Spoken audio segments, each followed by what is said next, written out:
Welcome everyone. This is what we believe is the first of its kind student roundtable discussion.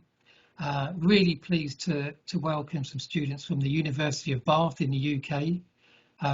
Our aim today is to talk about age diversity and maybe how it impacts younger people as much as other generational groups. As an organisation, we very much focus on a multi-generational outlook. And whilst I would say most organisations, industry organisations that come to us looking for help and support with their age diversity agenda, they generally start from the point of older people in the workplace. But as an organisation also, we're fully aware that all generational groups can be adversely impacted by levels of bias, ageism, discrimination, just because of someone's age. So welcome to this discussion.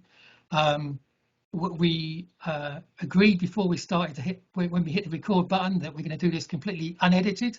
So forgive any ums and ahs as I'm just doing. So, this recording will be shown and made live on Champion Age Diversity Day, which is June the 9th this year, 2022. An international day of recognition to celebrate opportunities of age diversity in the workplace, but also to recognise and identify some of the issues, some of the challenges, and seek to find resolution and ways to overcome those barriers. And this conversation we're going to have now is just such an important part of that route to remove or at least mitigate levels of ageism in organisations. So without further ado, if I could just ask each of you, or I can see your names on there, just say hello and introduce yourself, please. Eduardo, do you want to go?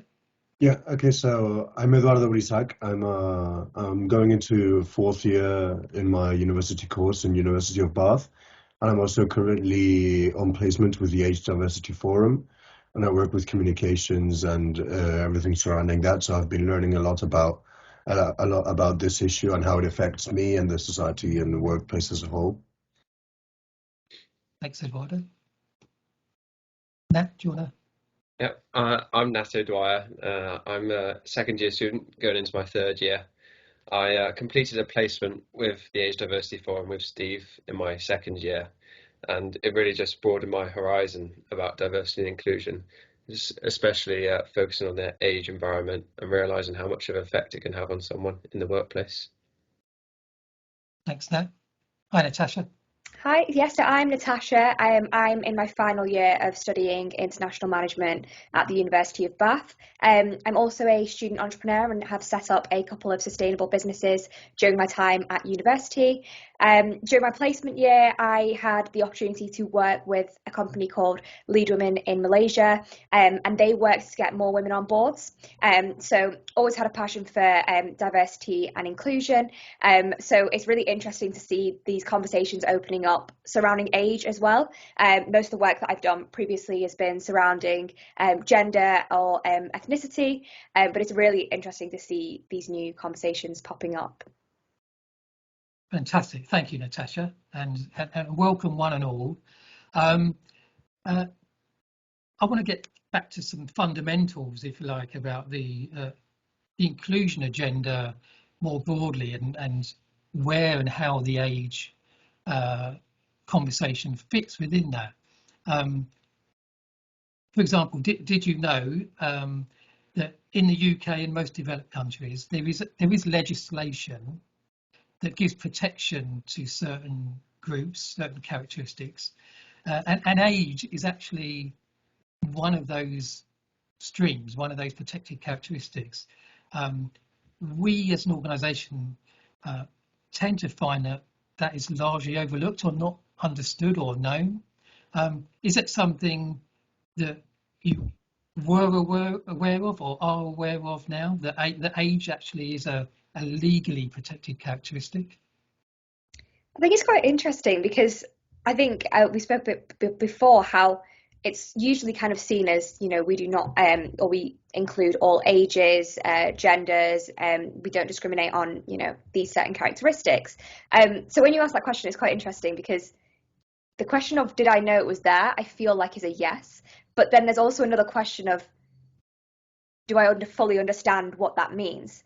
And I think when I started to think about that question a little bit more, it's like, yeah, I've noticed it's there. Obviously, it's a characteristic that's protected, but how does that actually fit into the hiring process, let's say, and when you're applying for a job, how does that affect that? So whilst it can, have that almost those phrases that are there, what does that actually mean? And I know we've got kind of two people here that have been had placements or interns for you guys, and I thought it's quite interesting in terms of looking at age of, well, how does that work for interns, in terms of how do you ensure that that's an inclusive process, taking into account that you are hiring people of a certain age.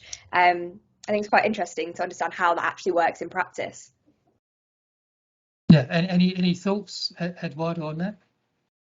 Yeah, no, I think it's really relevant that legislation is there because I don't think it's really talked about as much as other types of diversity.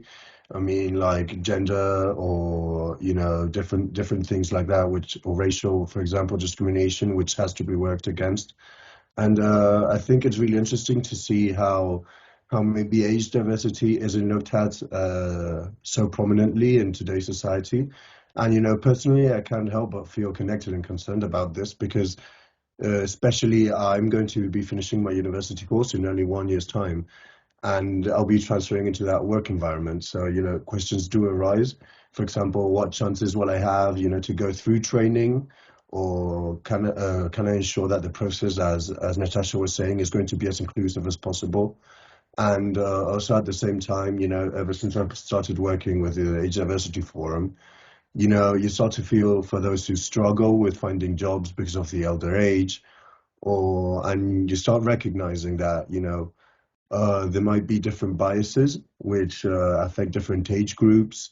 For example, with older people, making them appear somewhat inefficient or unable to learn new skills. But it has been shown that elderly people still preserve great ability to transfer maybe skills that they already had, and also use the experience to their benefit, which can be extremely valuable. So I think it's interesting, and we should really study why it's not looked at as prominently as other types of discrimination, really.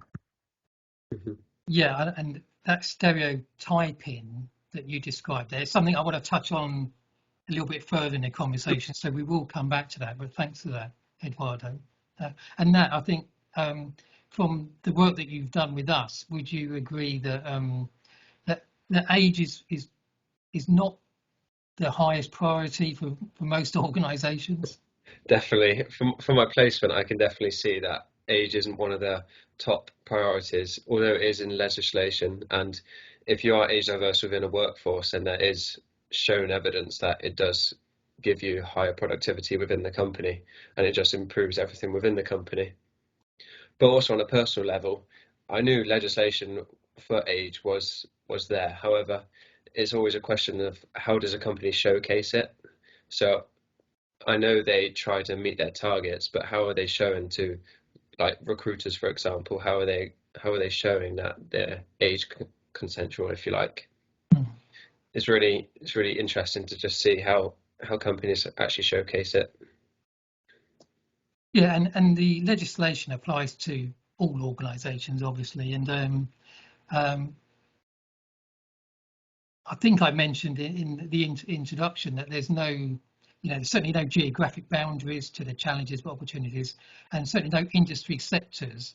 And with maybe some thoughts about on picking up on what Eduardo you said about when you move on from completing the degree, the type of industry sector you might think about.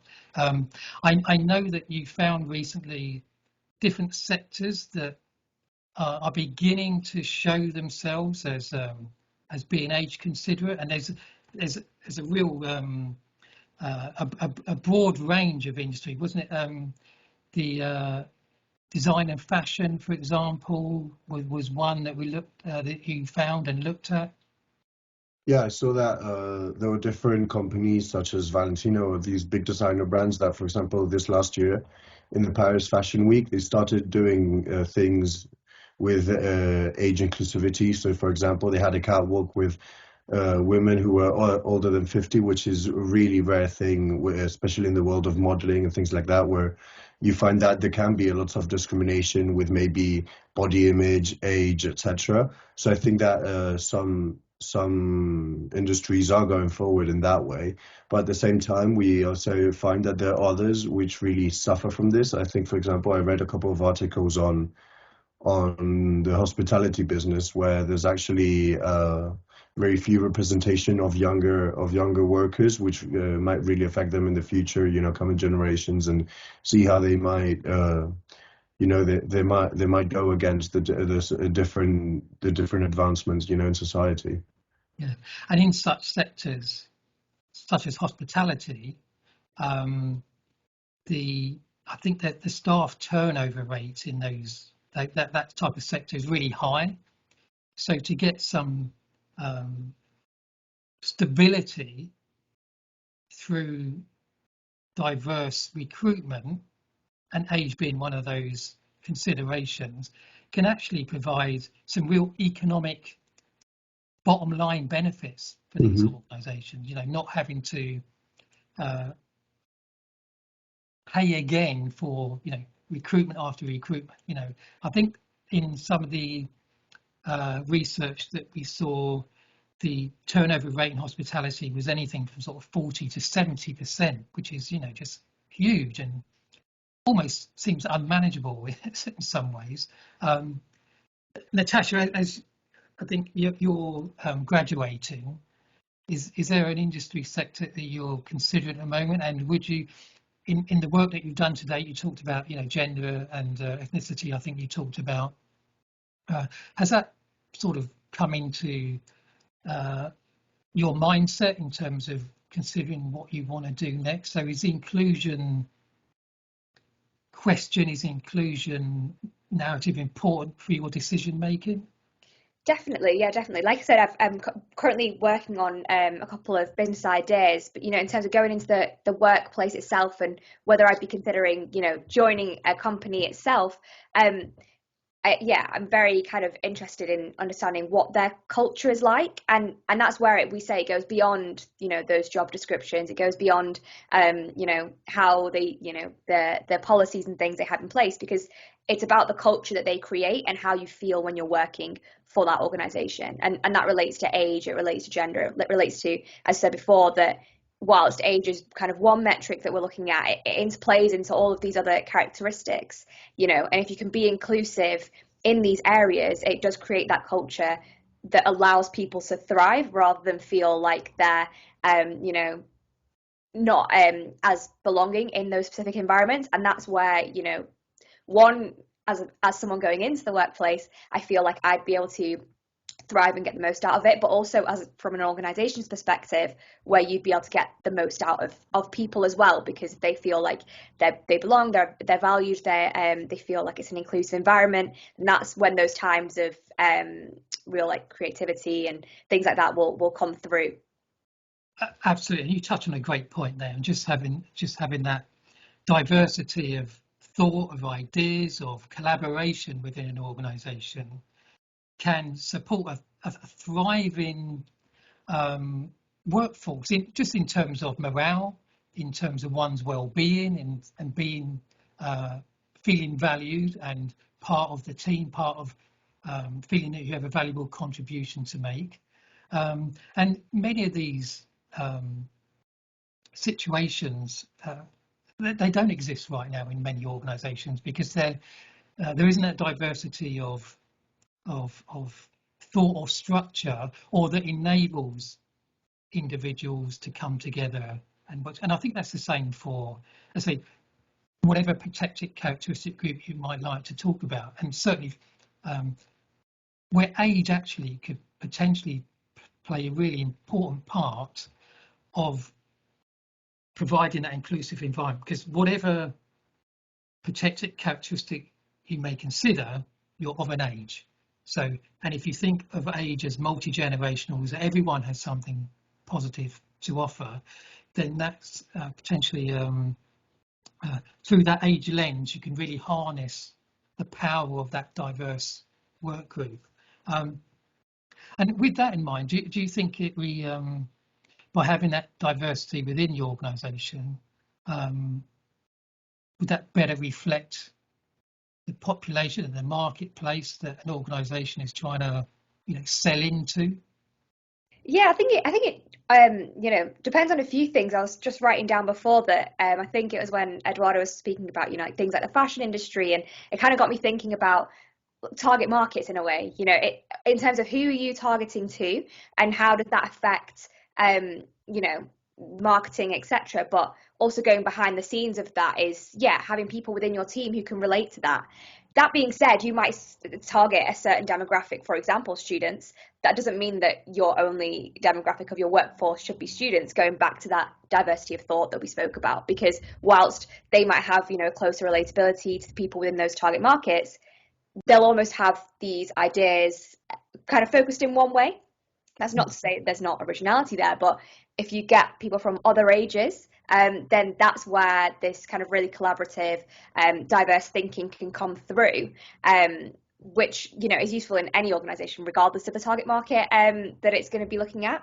And I think in terms of you saying, representing the general population, that's probably where it's really important for people that are also applying for jobs, seeing themselves within those organisations and thinking, I can see myself working there.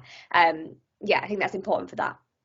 There's a couple of really important things you just said there about, again, I think this is for the wider inclusion narrative, is as an organisation, you're reflecting the population, and as you say, if you're showcasing a job to an external audience, you want that, the audience say, does that look like me? Does that job look like something that fits what I can do, what I can offer? And in terms of the diversity of business to its marketplace, now I think in some of the information that we use as an organisation, I know that you've been party to and you've been using with organisations, there's some metrics now that show a consideration for diversity improves, retention, improves entry to new markets, and improves actually success in current markets as well. Mm-hmm. Yeah, definitely. I think what I've learned through the placement, and as well as doing my marketing type role within my degree, is that you can almost cut costs by having diversity within the workplace, because you don't need to go externally when you're doing your market research. You can do it in-house, almost market research yourself, because you've got that diversity within your employees. They understand what they want and what they don't want, and then you can use that yourself to go, what Natasha said, to your target markets. It's really interesting just to show how economies of scale can happen through diversity and inclusion within the workplace. Yeah, and I think certainly organisations that are talking to us since, as we transition from the pandemic, organisations that look to not just survive but thrive in post-pandemic are ones that have good purpose, have good reputation, and a core value of that approach is ensuring that staff internally are well considered and well thought in terms of not just the recruitment process, but the training and development, that there's equality for everyone, that everyone has an opportunity to contribute. How Natasha described about bringing people together to get innovation about new service, new product development that better reflects the customer base that they're looking to sell into. And I think that sort of almost comes round to, Eduardo, what you were saying about the design industry, you were talking about in hospitality, where organisations are now thinking and presenting a wider age group in terms of their products to bring another part of the market to their attention and to build that new business opportunities. And this is where the consideration, coming into what you were saying, Nat, about some of that business speak about economies of scale and that sort of thing. We hear organisations talk about a consideration for inclusion as being business imperative. So going beyond the moral compass of being the right thing to do, which of course it is, and we should never lose sight of that. But actually, businesses now can, let's say, improve staff loyalty. So as Eduardo was describing, the hospitality sector where those turnovers are high, improve loyalty, to have longer term employees, so you're not going through that recruitment churn process repeatedly, that gives good opportunities for continued development professionally and personally, for promotional opportunities that ultimately lead to a business performing better. And if a business performs better and they have more profits and they can reinvest, then generally they're going to be a bigger employer. So through the age lens, there's some really big economic opportunities for all organisations of all sector, of all size, and in every location as well. As we've already talked about this, and I think you see I've got the globe behind me, deliberately, because the age conversation is happening all over the globe, and we have champion partners in, I don't know, I'm pointing to Australia and North America and Europe, all over the world, who are recognising that they may need to respond to the age question, because through staff surveys that you talked about, getting insight from your internal population first, where staff surveys are saying, hold on a minute, as a company, are we thinking about everyone and everyone through the age lens? If not, we need to do something about that. So they're good pressure and press points, if you like, where organisations actually recognise that it's not just it's a legislative requirement, which it is, which we described earlier. It's in my sector as well, because of we're not immune to that. And actually, there's people within our organisation already that we should be encouraging more cross collaboration and sharing of information. And I think this is where we get into that multi-generational aspect, where I think whichever generational group we're thinking about, and in the workplace today there can be up to 5 generational groups, that whichever group you might find yourself in, that there's something to share and learn from another. So is that labelling of generational groups something that you're aware of, from older generations, baby boomers through to millennials and Gen Z? Is this something that you're aware of? And if you are, do you think if you've given it any thought, is it helpful or is it hindrance, or does it matter? Well, I think, for example, it's incredibly important to recognize, how a multi-generational perspective can be beneficial in many ways. I think in the workplace, as everyone has something to offer from different perspectives, different experiences, and more often than not, there's negative perceptions which we have about other generations which just simply aren't true.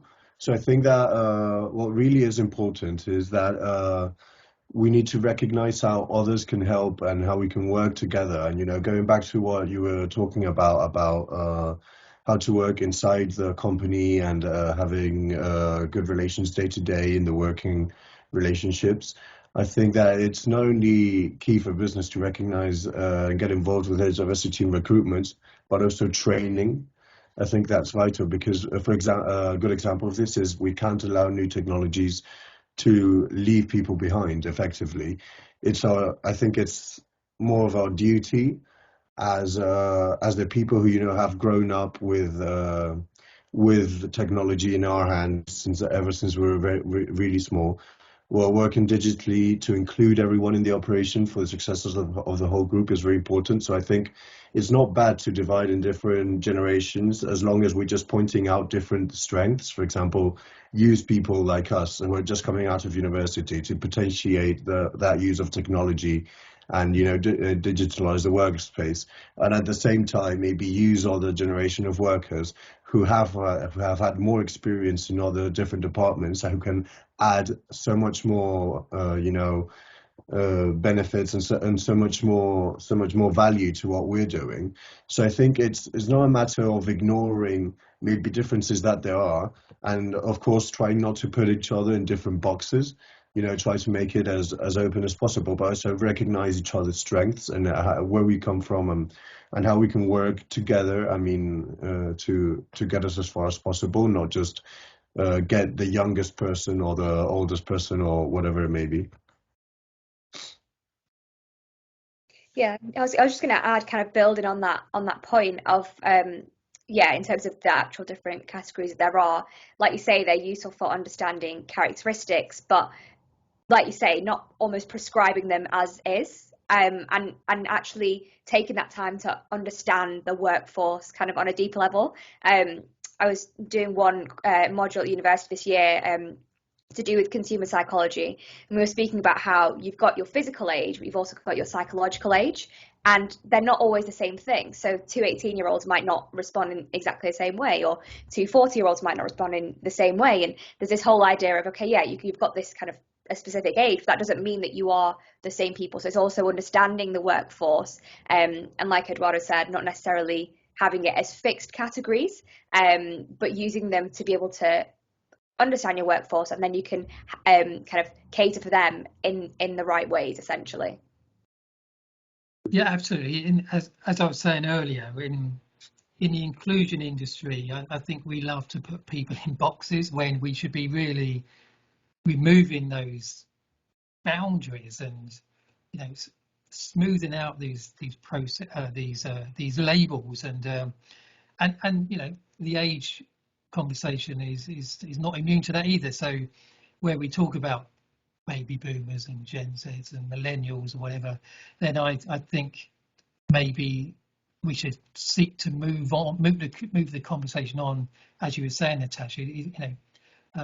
Whatever age you are, that there's just the opportunity and the environment, and maybe we can consciously consider how we are diverse and inclusive, but to have it as a culture where that's just the norm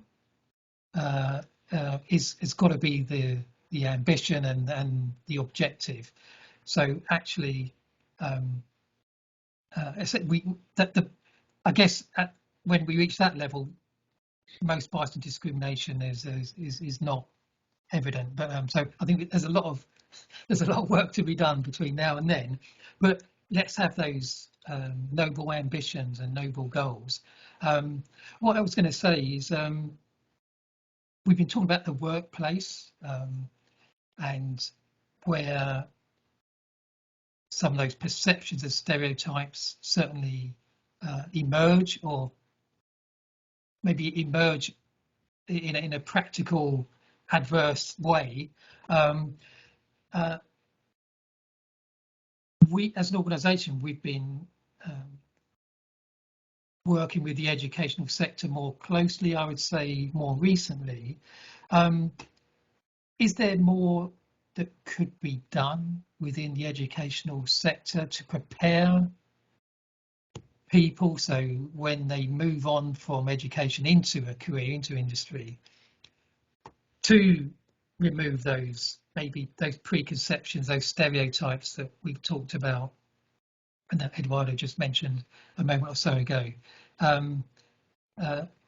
Is the educational environment the place where that could be really effective to try to get these positive inclusion messages across? Nat, what do you think? I think it's definitely a good place to start, because you're always going to be in education before you go to a job, and if you can get your discrimination and bias understanding in the education sector, then you're not going to take it to the workplace. As well as that, when you're at university, I think you particularly like associate university students with people who've just come out of school. So I think it does put off maybe the older generation to come back to uni and get a degree of some sorts of reskilling. I think Eduardo touched on it a bit. So training, for example, within a business, but you could also train yourself as a person to reskill and potentially go into another job. I think that'd be a really interesting topic to talk about further, maybe another time, for example, just to see how many people would be willing to go back to university or not, just because of their age bias there is at uni. That conversation is a whole different round table, but such an important one to identify. And Eduardo talks about digital skills, and I think with most jobs now, there's some sort of interface, there's some sort of technology alignment. Whether that's working in hospitality, whether it's working in stock management, where everything's computerized, or so. I think again, part of that stereotype that I think Eduardo brought up about maybe technology and older people doesn't mix. It's one of the favourites that people like to bring into conversation. It's just completely forced, completely untrue. But yeah, really interesting point that you made about potentially the accessibility to certain parts of training right now. It might put some generational groups off, as it may put some other protected characteristic groups off. I know within a digital skills environment, for example, there's a real aspiration to bring more women into that technology area, because again, what we touched earlier about, if you have a diverse working group, then what you're going to output is more diverse as well. So from a technology perspective, if you've got a very small group of individuals, same group, doing all the coding, then you're only going to attract or be engaging to a certain part of the population where we need to be a lot more diverse. So, but I appreciate that the question I raised about is there more to be done in education. I didn't want to put any pressure on you guys. Anyone from the university might be watching this thinking, hold on a minute.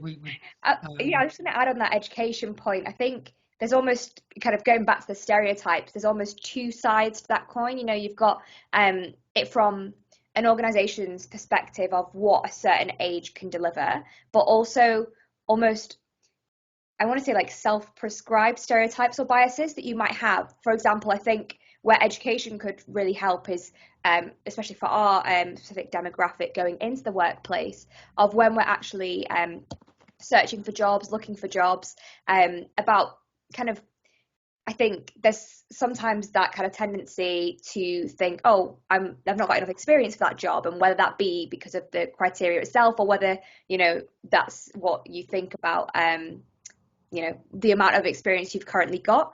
I think that's where education could kind of really come into play. I know there's some statistics to do with, this is kind of relating to gender, but it'd be interesting to see if there's relations to age. But I think that there's some statistic that says that to do with the amount of criteria that a person fulfills, and that in general, men are more likely to apply for a job even if they've not got half of the requirements, whereas women were less likely to apply for that same job, even though they had the same skill set. So it'd be interesting to see if there was any, correlations with that to do with age. Someone of a certain age might be more willing to apply, even if they didn't tick every single box, compared to a different age. That's so important, that to analyse that type of evidence and data, and I've seen that same outcome that you described there, and it gets even more, I don't know how to when we're talking about gender, as you mentioned, and maybe not being not being as successful in some roles, even with the same equivalent of educational skills. Again, something that we've seen as an organisation materialise certainly over the last, I'd say, 18 months, 2 years, is where there is a crossover of protected characteristics, and in particular, the phrase that we've heard, unfortunately, a lot in an adverse situation recently is older women. So straight away, potentially that's presenting two levels of bias and barrier to someone who's completely capable in terms of learning, in terms of transferring skills. I think Eduardo mentioned about transferable skills earlier, to an opportunity, and just not having the opportunity because they're an older woman. And it's again where I talk about intersectional benefits for organisations. This is where an intersectional shows itself as a real problem and a real barrier to overcome. So we've got to remove those stereotypes. We've got to make training as accessible and as engaging as possible as well. Let's make all training, all jobs available and attractive to all. Coming back to that, does it look like me question that you raised earlier. I'm going to shout out to the Institute of Coding if anyone's watching right now, because data and evidence is something that very much being discussed right now. So Natasha, you might be getting a call from the Institute of Coding, I think, to help them put together the data and information that is needed to help make better decisions, better decisions for individuals when they're moving from education into careers, probably as importantly for industry to recognise what they're missing out on right now in terms of those opportunities, and then ultimately policymakers. So to government, let's provide information, evidence, data that moves the needle for them.